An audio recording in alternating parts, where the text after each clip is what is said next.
Thank you, Bill, for that very kind introduction. I was just delighted this morning to hear Bill's report on how RCAF has advanced over the years.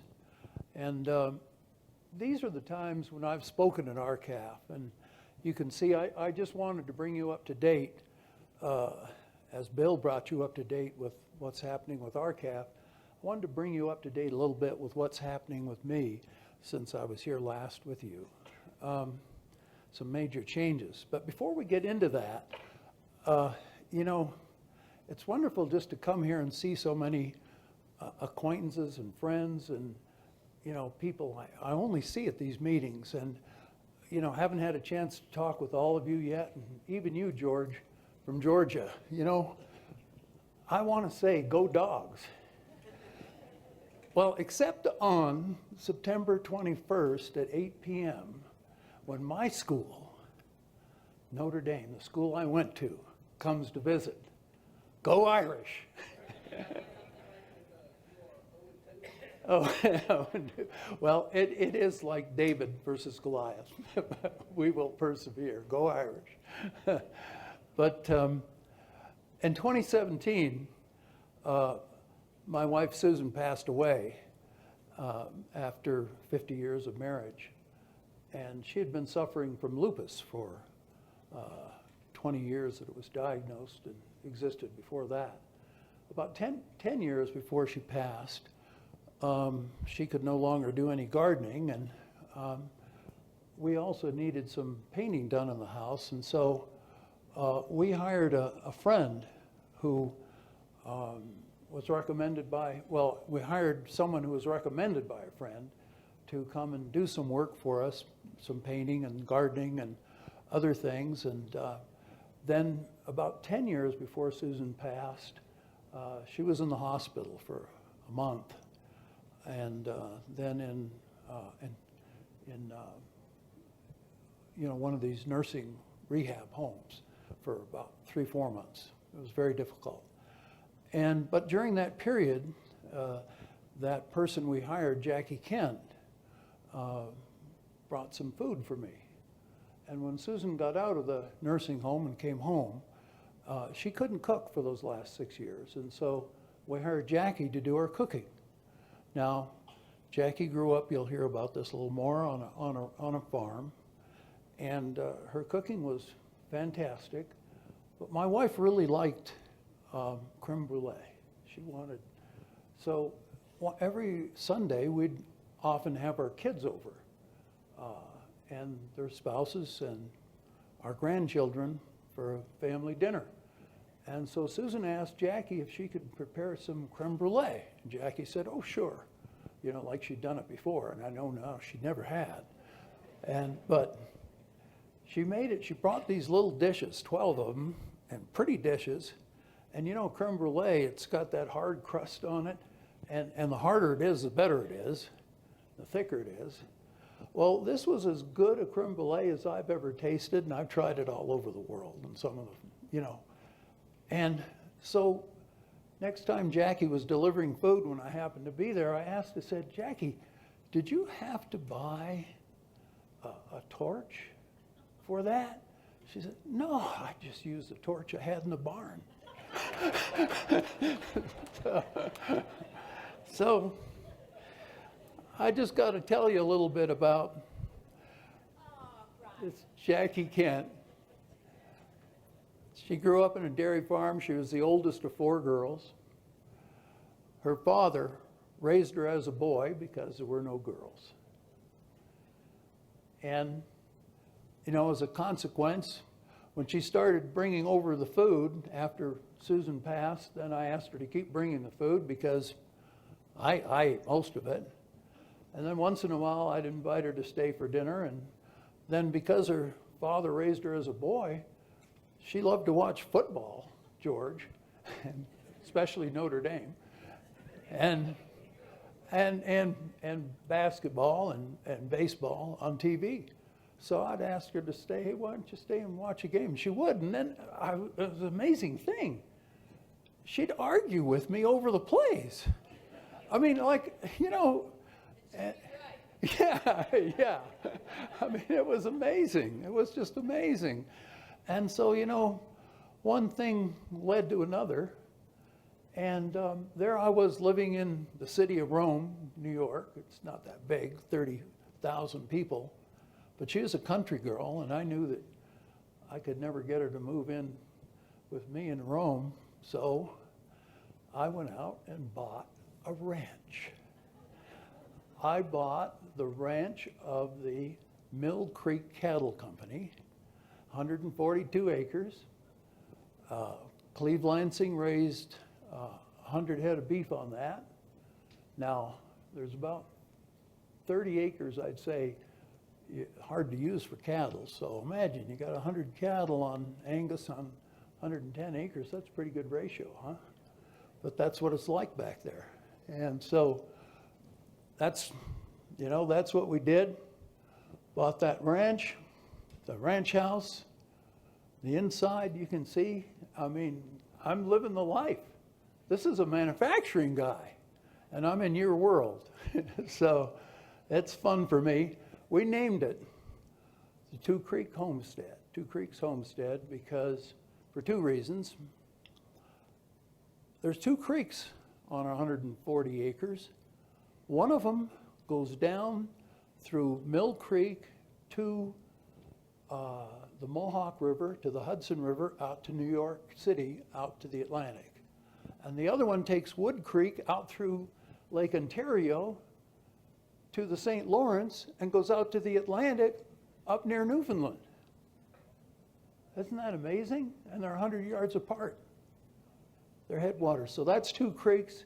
And the other part of Two Creeks is that Jackie and I come from such different backgrounds, but we share so much in common. So what happened next is I took her for a walk through the barn one day, and she saw some roses.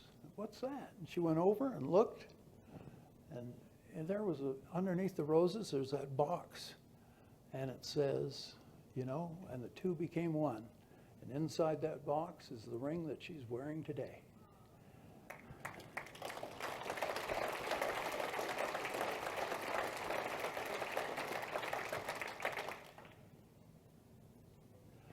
Now,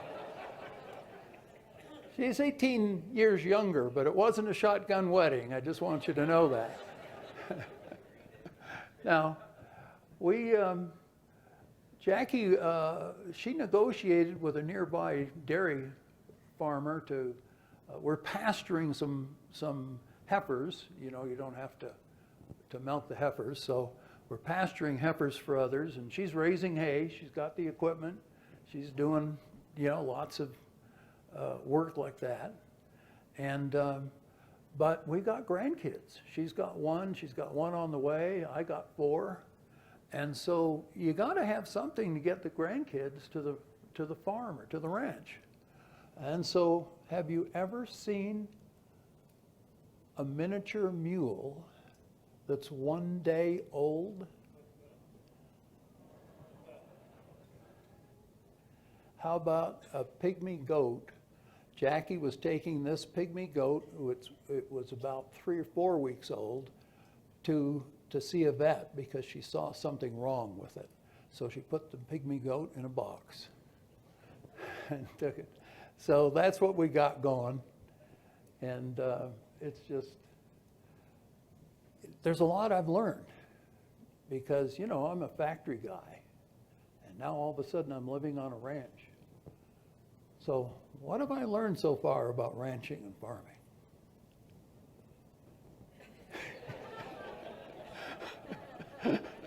You do. She's got me shoveling shed. She won't let me operate any of the equipment. So that's where I am today, folks. My company was founded by Paul Revere in 1801. We believe we're the oldest basic manufacturing company in the United States. We're not Revereware, That was sold to Corning about 31 years ago. This is the core business founded by Paul Revere, doing the same thing that Paul did so many years ago.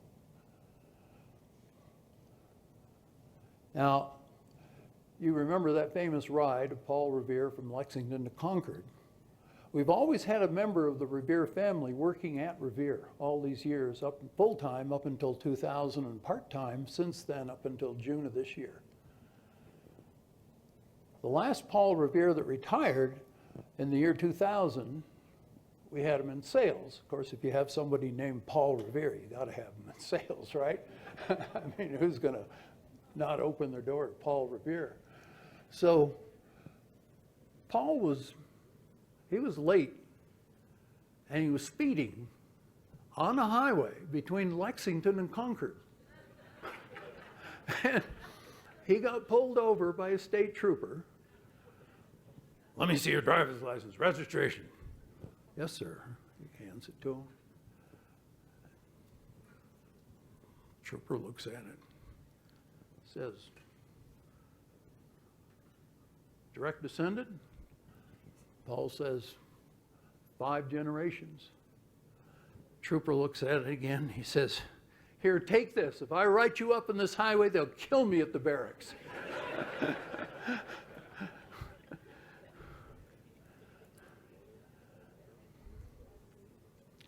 This is a product we do produce, and we ship it to other manufacturing companies.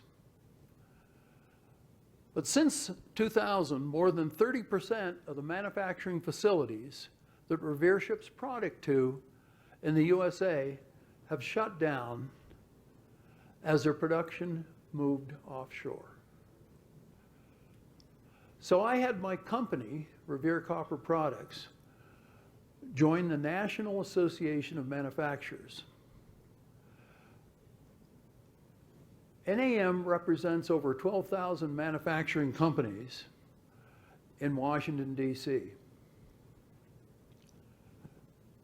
I got on the board of directors of NAM, and what I discovered was that the multinationals controlled NAM, not the 10 or 11,000 small manufacturing companies, but the big multinationals. They had the representatives in Washington full-time. They also had paid most of the dues, because what the dues you pay depends on how big you are. So 10% of the membership paid 90% of the dues. Who do you think the board listened to? Well, they were on the board. I managed to get on the board. I just finagled my way on, partly because, you know, hey, this guy, he's from the oldest manufacturing company founded by Paul Revere. Yeah, let's give him a seat on the board. So I got a seat on the board. That's when the trouble started. There was a bill to fight China's manipulation of its currency. And I wanted NAM to support that bill. They had fought it previously. I wanted them to support it. And so I made a motion to support it, and I did get a second. And so there was discussion. Now understand that I was facing the most powerful CEOs in the country. And I said to them, those of you who have plants in China, those of you who depend on, those of you who import, parts, components, or sub-assemblies from China, even those of you who depend on the good nature of China to export products there, all of you should recuse yourself from voting, because you have to choose between your company and your country.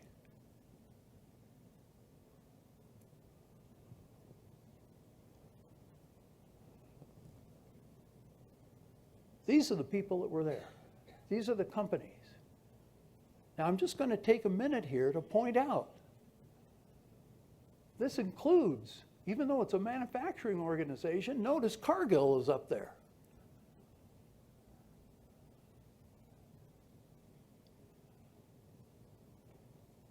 General Motors. There's Caterpillar, you know them. Interestingly enough, Goldman Sachs, we'll talk about them, and Morgan Stanley.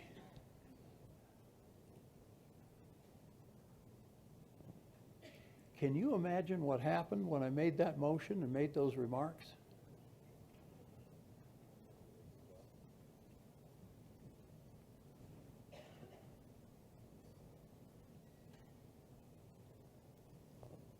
Multinationals cause the same problems for domestic manufacturing as they do for family ranching. This was a big lesson for me. I didn't know that. I had no idea that was what it was like and what was going on.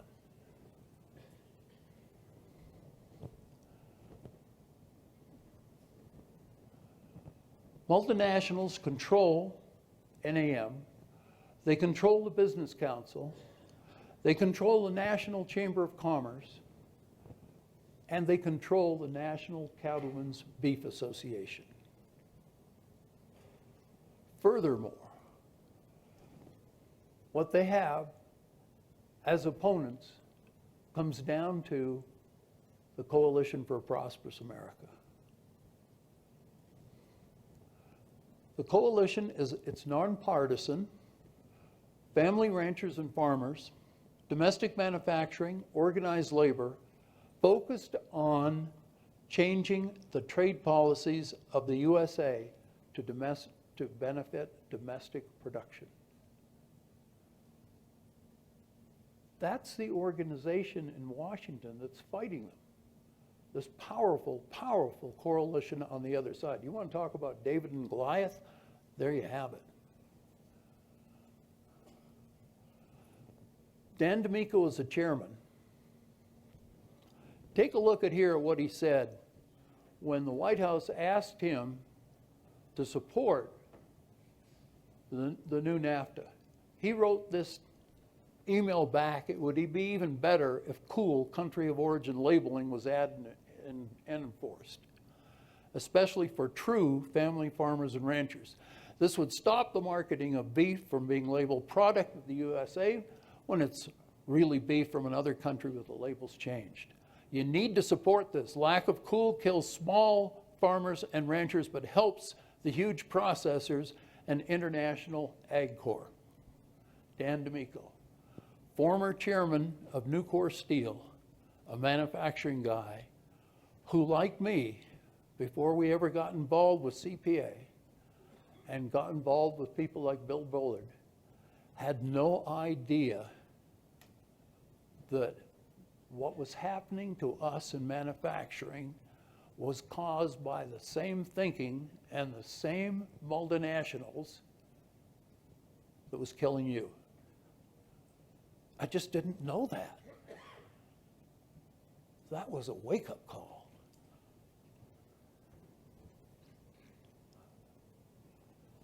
I can't tell you, you probably have a good idea because you know him well, how well Bill Bullard represents your interests at CPA.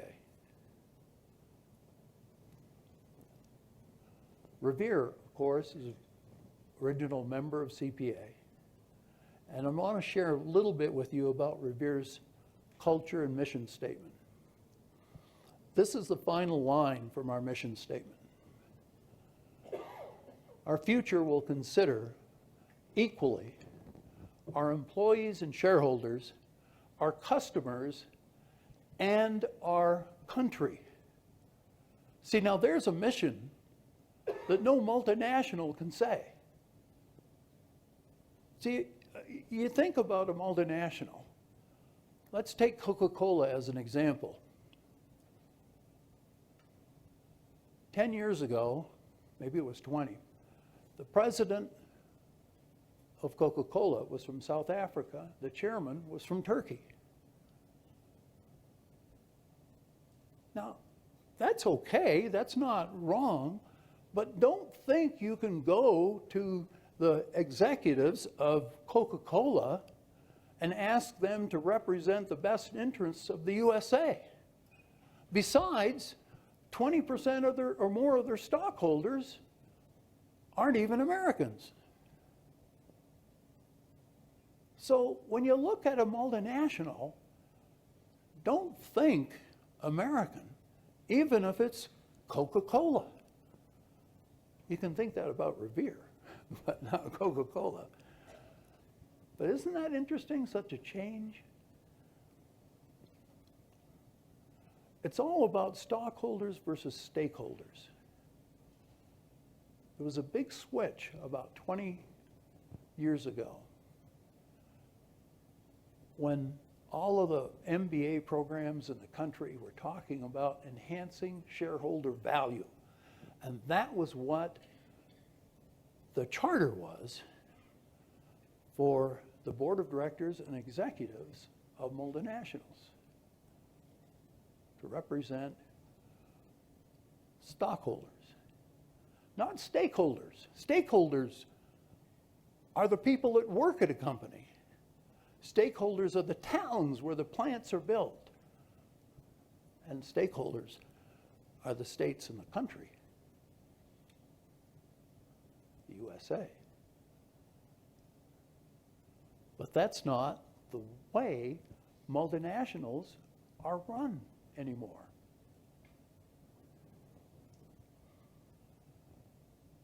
Now, you can see they outsource, and there are many reasons for trade imbalances and outsourcing production and jobs. Here's some of them. You hear about the low cost of labor. Well, Dan D'Amico, chairman of CPA, who ran Nucor Steel, the biggest steel company in the US, he makes a case that the cost of shipping a ton of steel from China to the United States is less than the labor cost of producing the ton of steel in the United States. So the shipping costs from China are completely offset the labor costs in the United States. So it's not low labor costs in China that's killing our steel industry.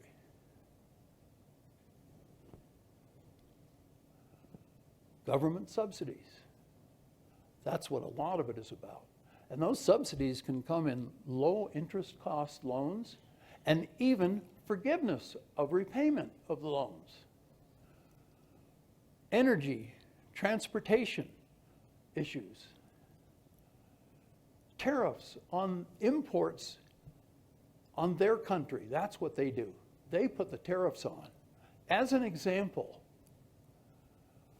federal revenues from taxes on imports from China, 21%, greater than 21%. This is from China's national plan. USA, 1.06%. So, I mean, you can see there's quite a difference here. So we got all these reasons, the tariffs on imports. They also throw up customs difficulties when our products come in to their country. But the overwhelming factor is the currency exchange rate.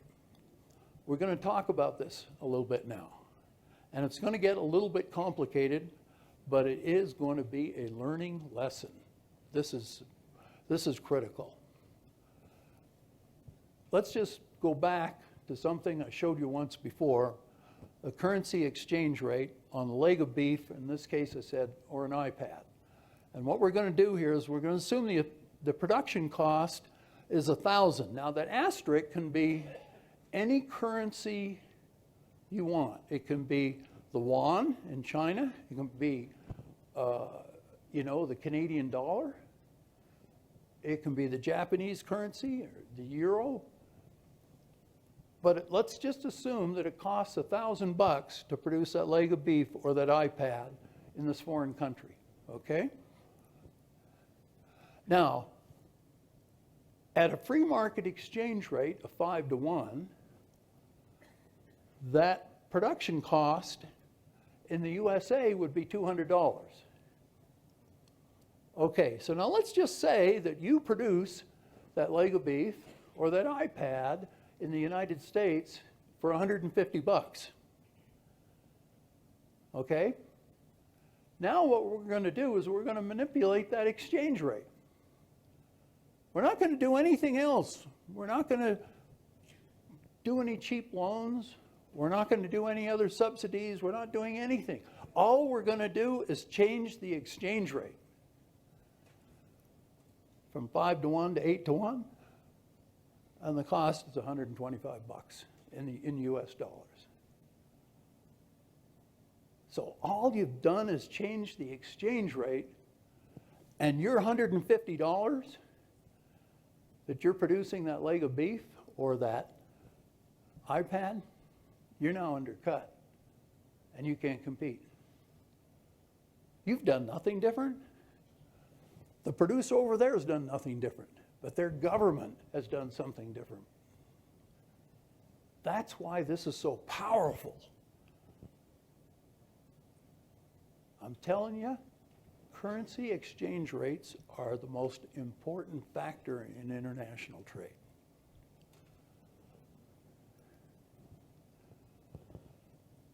We're going to talk about two parts of currency exchange rate. One is currency manipulation by government actions. Another one is holding, and that happens when they just hold US dollars. So think about it this way. If we do trade with China and they get the US dollars and they just hold it, they don't put them back into the world market. They just hold as dollars in their reserves.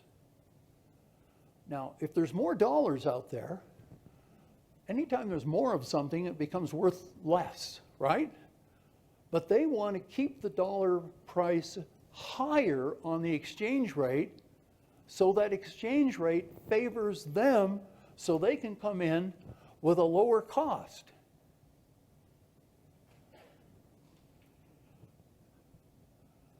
They can fix the exchange rate at which they'll do the exchange for dollars. They can limit the conversions to dollars by their own citizens. Not let their own citizens who, let's say, sell something in the US and then they get paid in dollars, they have to give the dollars back up to the government and get their own currency back. And so the government takes the dollars away from them and then holds them off the market. They can limit outflows of money from their own country. And they can buy US Treasury bills. Ironically, that helps them because it makes the US dollar worth more in international trade and the exchange rate. And then they can charge negative interest rates, which Europe is starting to do now, or they're talking about setting negative interest rates. So that's currency manipulation. On May 23rd, the US proposed tariffs on nations with undervalued currencies. And this change is going to put foreign exporters on notice that the Department of Commerce can countervail currency subsidies that harm US industries. Commerce Secretary Ross. Foreign nations will no longer be able to use currency policies to the disadvantage of American workers and business. This is a big new step that just happened. But there's a concern here, because the proposal may or may not require the Department of Treasury to determine that such currencies are deemed undervalued. Gil Kaplan, who's the Undersecretary of Commerce for International Trade, he's leading the charge to make this change, moving the currency manipulation determination from Treasury to Commerce. You see, Treasury is controlled by Wall Street. That's the problem. Commerce is not. Oh, and Gil's a former CPA member. So there's someone they're fighting for on our side on this issue. Now, the currency exchange rate, we talked about manipulation, but there's another issue, this is critical to understand. Currency misalignment is a different issue, and it comes from global monetary flows. And it all happens because the dollar is the world currency reserve. The highest interest rates in the world, if they're in the US, this is where the money flows.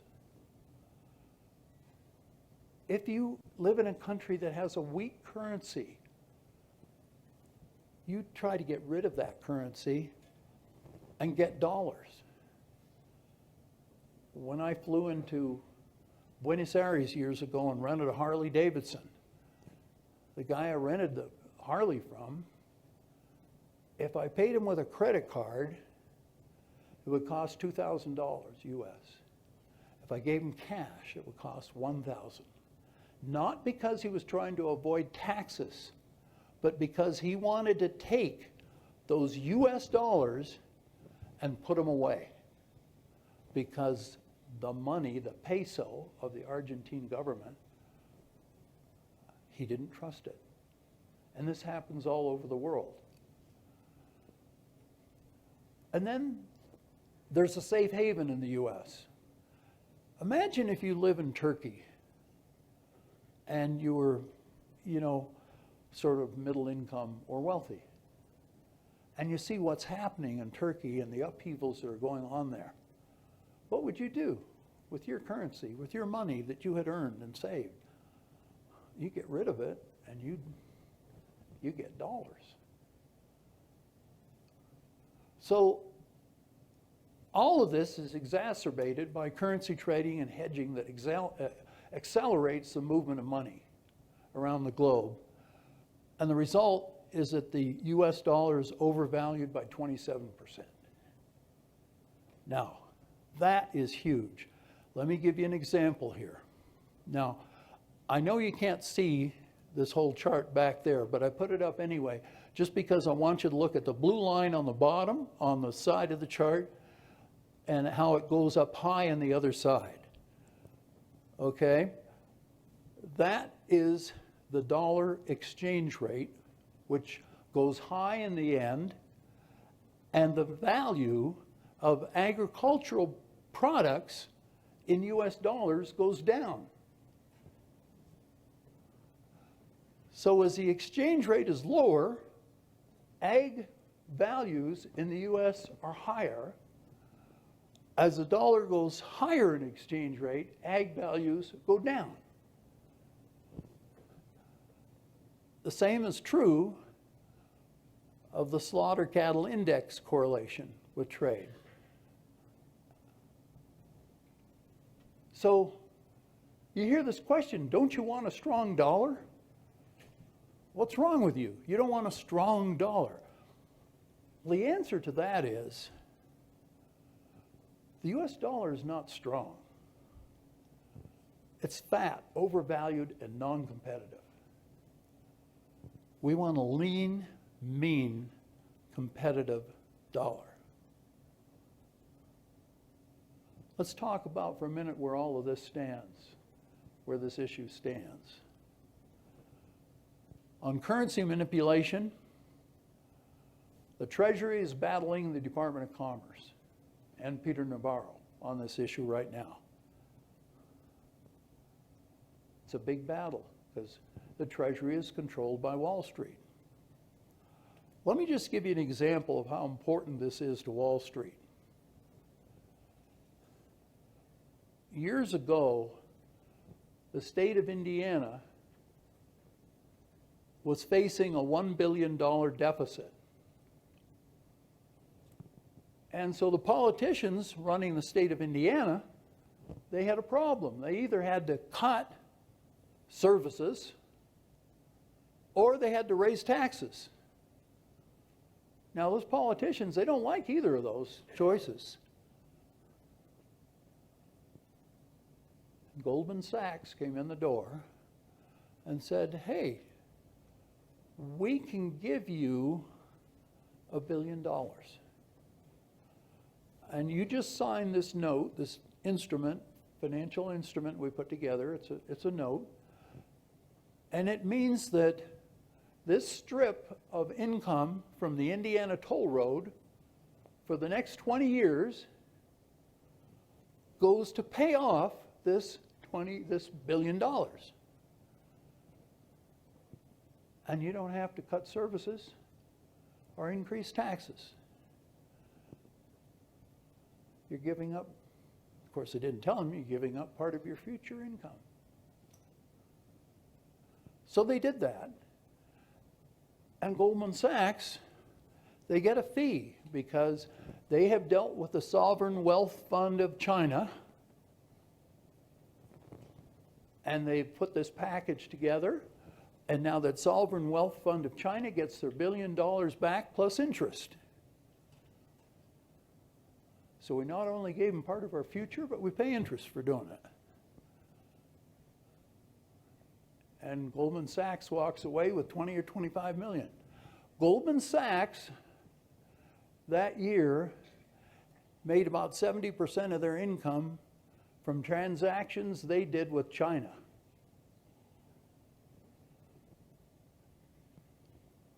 And that, I mean, that income is in the billions. Billions of profits that Goldman Sachs makes every year. Do you have a sense of the power that they have? I mean, it's just, it's really. Goldman Sachs executives move into the Treasury. Goldman Sachs, half of them say they're Democrats, half say they're Republicans, so it doesn't matter who gets in office. They get their people in to Treasury. Now you might say, why didn't Trump do something about this? Well, see, Trump, in my opinion, was where I was 20 years ago. 20 years ago, or 25, Trump got really upset with the trade policies of Japan. I don't know what triggered it. He may have been trying to buy television sets for a hotel he was building and couldn't get American ones. But he took out a full-page ad in the Wall Street Journal, blasting the trade policies of Japan. So he really understood what was going on in manufacturing. But like me back then, I don't think he understood what was going on in ag. And I don't think he saw the connection between what the multinationals were doing to manufacturing and what they're doing on the ag side. On currency misalignment, Senator Tammy Baldwin, a liberal Democrat from Wisconsin, and Senator Josh Hawley, a conservative Republican from Missouri, have joined together to sponsor a bill. And that bill will provide a market access charge on currency flows coming in trying to exchange themselves to dollars. It'll start at a small charge, and then it will be related to our trade balance. Because you see, in classic economic theory, if one country has a big surplus, their currency would go up. That would make their products more expensive. And if a country has a trade deficit, their currency would go down, and that would make their products less expensive and better able to compete in world markets. But that hasn't happened in the United States because the dollar is the world reserve currency. And because of that, your products are overpriced by 27% in world markets. And foreign products coming in, including ag products, are 27% underpriced. This bill will fight that. This is a huge undertaking.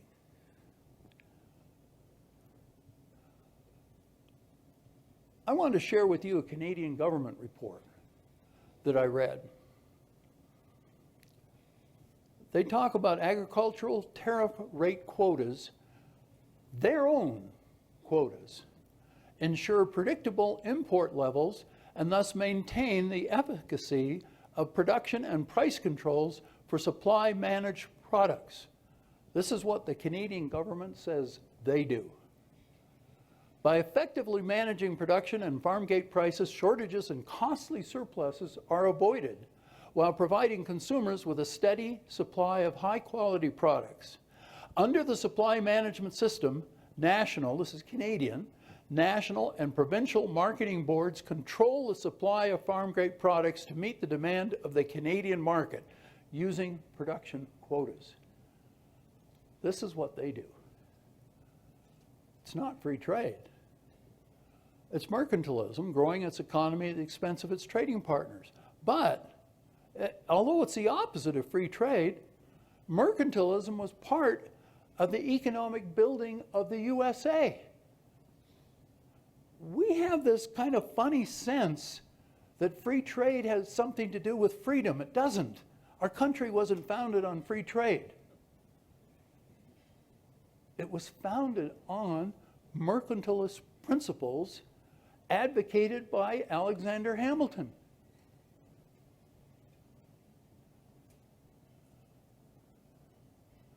Here's what the EU is doing. They call it their Common Agricultural Policy, or CAP. Quote, it's designed to support food production and stabilize farm revenues, hedging against poor harvests or livestock disease by underpinning production within the EU. The scheme reduces dependency on imports from outside the bloc, though critics complain that food prices are kept artificially high as a result. You can see that they have national plans and food production quotas and limits and understanding, and they do this for international trade reasons.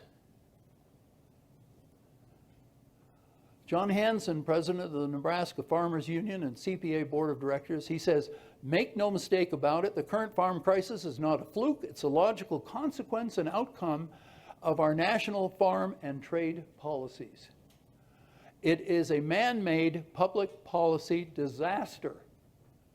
The international grain and meat cartel laugh all the way to the bank thanks to their structural ability to create and then reap the price-depressing benefits of systematic overproduction of foodstuffs as they use world surpluses to depress world raw material prices. The problem is not, John says, that our farm and trade policy is not working as intended. The problem is that it is working exactly as it was designed. The winners and losers in the food economy were predetermined through the players who controlled the World Trade Organization system. Former chief USTR negotiator, United States Trade Representative negotiator Clayton Uter, and his first lieutenant Cargill Vice President Daniel Amstutz, the architects of NAFTA, did their work well. See, there's Cargill. See, to me, that's an eye-opener, especially. And so you see this common alliance. I asked Bill Bullard for this slide when I saw him use it in a presentation once, and it shows, you see the blue lines, let's see over here, the blue lines are the cattle and beef, that's cattle and beef imports, and the red are the exports. So you see the blue lines up on the top exceeding the red lines. The bottom show the balance of trade. In other words, the net is a loss. In other words, we're importing more than we're exporting. Now, the circle shows what happened when the coal laws were repealed. And you see the immediate and dramatic impact that coal had. But see, even without coal, you see a general trend going on there. And in my view, that general trend has to do a lot with currency overvaluation. I think all of this points to a new strategy on the ag side. I think we need to frame ag issues as trade issues, just as the Canadian government and the EU are doing it for trade reasons. That's why we must do it. See, speaking to you just from the heart here, although I grew up, I tell people in White Pine County, Nevada, I grew up with cowboys, whores, gamblers, and miners. So, but I never really understood the economics of ranching. I was in mining. My father was in mining, and then I ended up in manufacturing. Whenever I heard of programs to help farmers and ranchers by the government, I thought of them as giveaways to bolster the weak who should be allowed to die. That's what I honestly believed in. Because I didn't understand how international trade impacts farming and ranching family units as it does manufacturing. I didn't understand that. So what I'm saying here today, I mean, it may seem like a small difference to you, but it's a big difference to people that aren't you. To frame your issues as trade issues, because every day you produce, you have to compete globally.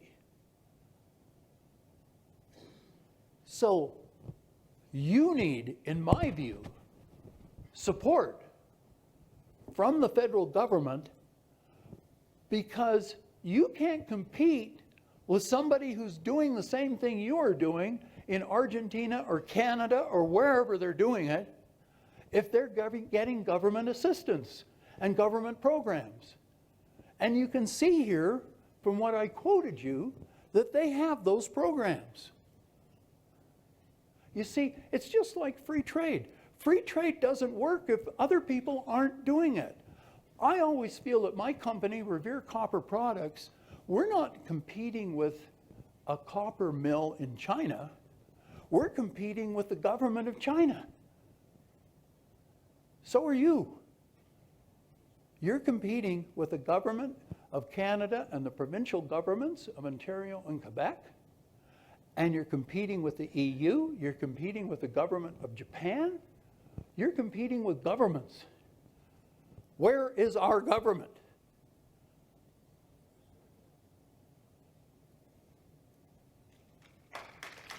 That's the problem.